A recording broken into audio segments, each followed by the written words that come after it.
6h25, Sud Radio et vous. Le mardi, c'est le rendez-vous de nos petites bêtes. Alors tout à l'heure, avec Rémi André, on a parlé des serpents. Là, on va se calmer un peu.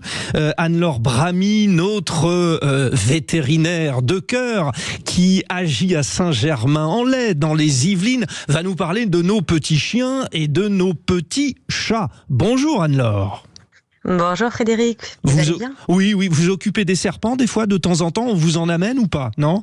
Alors j'avoue, les serpents, moins je les vois, mieux je me porte. Oui. C'est pas mon point fort. Bon, alors parlons des chiens et des chats, et notamment de la question d'actualité, le froid. On l'a vu, le grand froid nous fait nous poser des questions. Déjà concernant les chats, craignent-ils le froid ? Parce qu'ils sont assez indépendants, ils traînent par-ci par-là. C'est dangereux pour eux le froid ou pas ?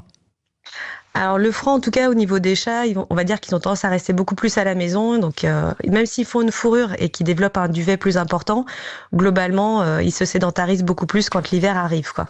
Bon, donc on va dire pas trop de soucis pour les chats. Beaucoup moins, oui. Maintenant pour les chiens, et c'est là qu'on vous attend. Déjà une question, on a tous, quand on a un chien, investi sur un petit manteau. Est-ce que ça sert vraiment à quelque chose ces manteaux ? Alors moi je les recommande principalement quand il fait très froid, pour que l'animal continue quand même à bien développer sa fourrure et pas avoir trop de problèmes de régulation thermique. Donc c'est vrai que nous, quand on va se couvrir le visage avec un cache-nez, là je dis vraiment aux gens qu'effectivement il faut mettre le manteau. Et après sinon quand il pleut, pour éviter que la pluie ne rentre trop dans le poil, mais là c'est un peu plus accessoire, ils sont déjà naturellement protégés comme ça.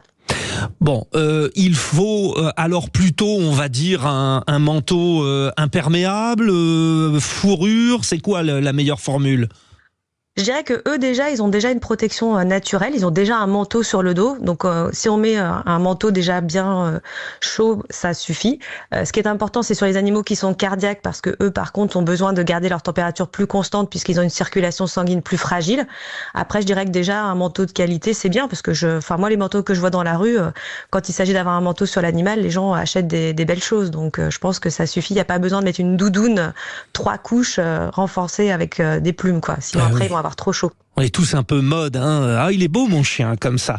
Vous nous confirmez quand même, Anne-Laure Bramy, qu'il ne faut pas leur couper les poils dans cette période. C'est ça qui les protège essentiellement.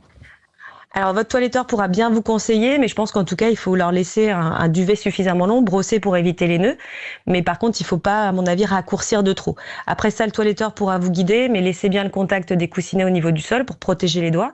Et il faut faire attention au sel. Là en ce moment on risque d'avoir après les routes qui vont être salées, donc ne pas hésiter à graisser en rentrant à la maison, mettre un petit peu de vaseline. Sur le nez aussi, pareil, ça peut craqueler comme pour nous les lèvres. Dès que le froid va arriver très fort, on voit que les gerçures arrivent et les craquelures également. Mais sinon, au maximum, il faut leur laisser leur couverture naturelle. La nature est bien faite, donc ils vont déjà s'adapter et développer leur sous-poil. Il faut leur laisser. Et la petite astuce pour le museau. Vous nous dites donc c'est quoi, vaseline, mais c'est quel type de produit on peut mettre de la matière grasse, non, aussi ? Alors, moi, ce que je conseille, c'est la vaseline. Sinon, après, tout ce qui est engelure mammaire pour les femmes enceintes, ça marche bien. Après, il y a bien évidemment les produits vétérinaires. Celui qu'on cite, nous, c'est le Biobalm. Mais dans la mesure du possible, si vous n'avez pas grand-chose à la maison, vaseline ou traitement un peu gras. Mais le beurre, l'huile, on va éviter quand même, hein. Bien sûr. Merci Anne-Laure Bramy pour ces conseils ô combien importants. Bonne journée à vous, les 6h29. Justement, la météo.